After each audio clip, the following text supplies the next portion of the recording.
4 feathers to make a fly. Again, the same, but 4 feathers. Now, hook. So it's a Tiemco 700B, size 6 hook. Make sure that this lever here is real sloppy before you put the hook in the vise. Then tighten this little tightening screw up here and then lock it forward with your lever. When you've got it locked there, always test your temper. Listen for that little, hear that? Boing, boing. Okay.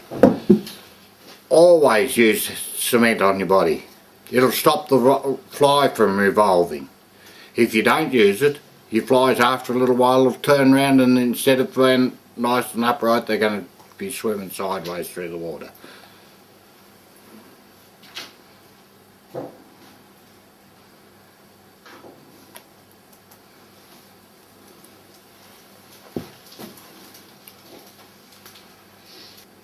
It doesn't matter if it's not touching turns going down there. As long as you finish right at the bend, it'll be directly opposite the point of the barb on your hook shank. Well, barbless hooks, you guess it. Yeah, you could. You don't know where the bend is. Anyway, who's used barbless hooks? You wing it. If you use barbless hooks, you're not being very good for the environment. Is that right? We'll talk to you about that later. Because all our waters are overstocked. I don't care. You might be able to catch fish out of them sometimes, but they're all overstocked. I've got too many trout in there. Don't put any back. If you're putting them back, you're doing a disservice to yourself.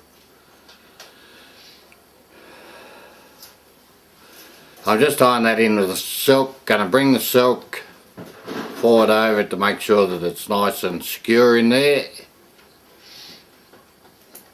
Then I'm going to tie in a piece of ribbing wire. I think I had a loose bit out here somewhere. I better not get too many materials laying around. With the long bit sticking out over from the rear. When you get nearly to the front of the wire, just turn the end over and overwind it, overwrap it, and then it can't pull out. So, and that's only for durability. Bring this thread through, just leaving enough room to tie the head off. Now, with these U-butte vices, wind a even body on, and with that U-butte arm that's on some of the vices I've seen around there, you can tie that off and loop it over the, and it won't wind back on, but I'm too lazy to do that, so I cut mine off, chucked it away. I don't use that.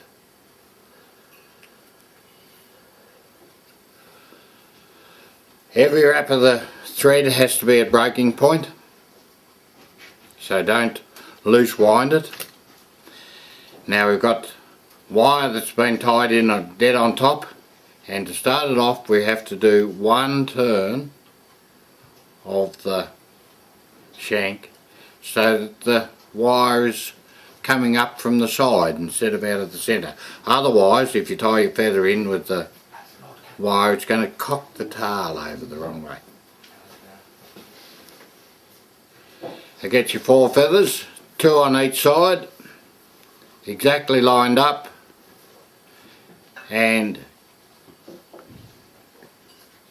turn the curves into each other. If some of the feathers are too long, just pull them out to make sure they're all in the same length down here on the tip. Of course, if they're not level, they're going to muck your fly up.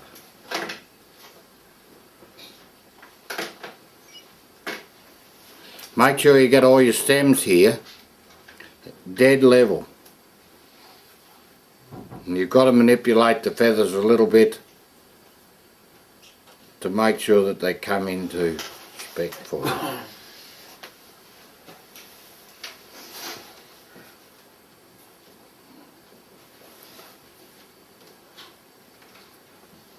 That'll be rough enough.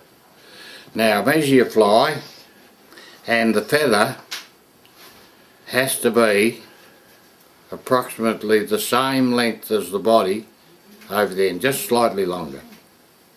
At that point, exactly at that point, trim all the feathers off, all the barbels off on the underside of the hook. You've got to pinch it really tight so that the feathers can't move. Then over bind here, you've got to pull this down through the upper ones, lock it exactly in place, and then really bind it tight so it can't move. And you've got a nice upright wing like that. Now using a dubbing needle, pull this down here and directly above that fuse wire, divide the upper barbels.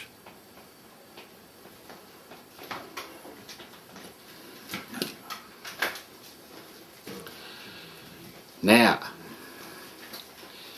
if you wind this ribbing wire through the hackle at an angle, you'll split the tail. So when you pull it across, you've got to pull it across really tight, dead straight across the top of the hook. Pull it down dead straight down the side. Go over underneath and then bring it forward on the outer side so that you form your break. So that each time the fibres are not being pulled or stretched out of position. The feather. You split the hackle in each place and run this forward to the front. Each time pulling it down square on your side, on the tyre side, and then angle it forward on the other side of the feather.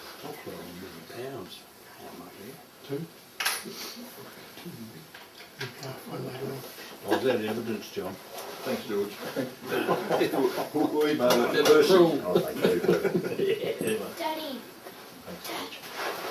It's pretty important that each segment of the body is identical. So if you've got, say, 4 mil between the first two loops of the thing, it's got to be 4 mil between the next two loops. So if you've got a differentiation in the gap size, it won't look right when you're finished. And you can only get those things even by doing it. The only way you can make any of these flies is by repeating the process.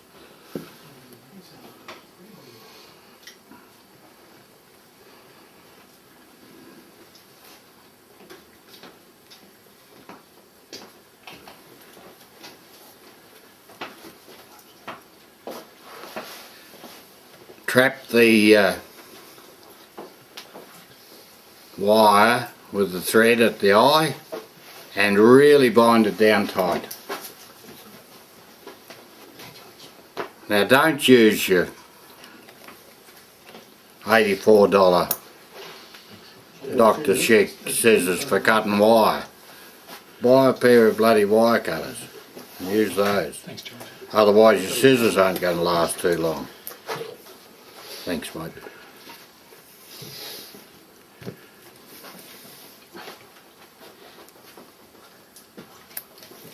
Trim off all this excess.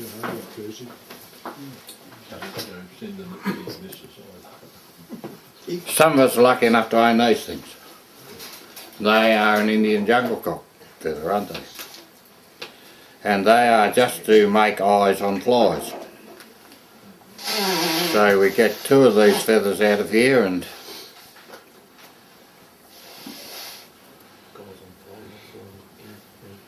so we just tie in, and can you people see that? Just seeing him on the video, yeah. On each side. And with the jungle cock eye here to feather forward and make it nice and even and easy to tie in. So that's what we're tying in. Can you see that there? Nice and... Yep, yeah. Okay, we tie one in on each side, and they have to be right where an eye would be on a fly, don't they? And they need to be to make them look right, and that bloody thing split exactly level.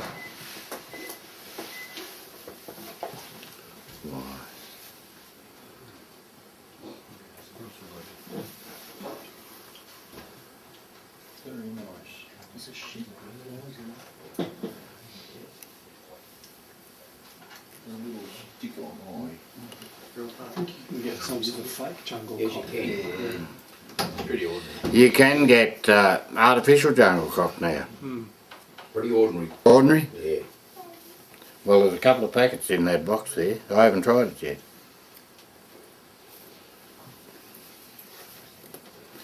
And then to finish off, all we have to do is a dab of head cement. Now I've got my fingers in the way, haven't I? Just a dab of head cement in there.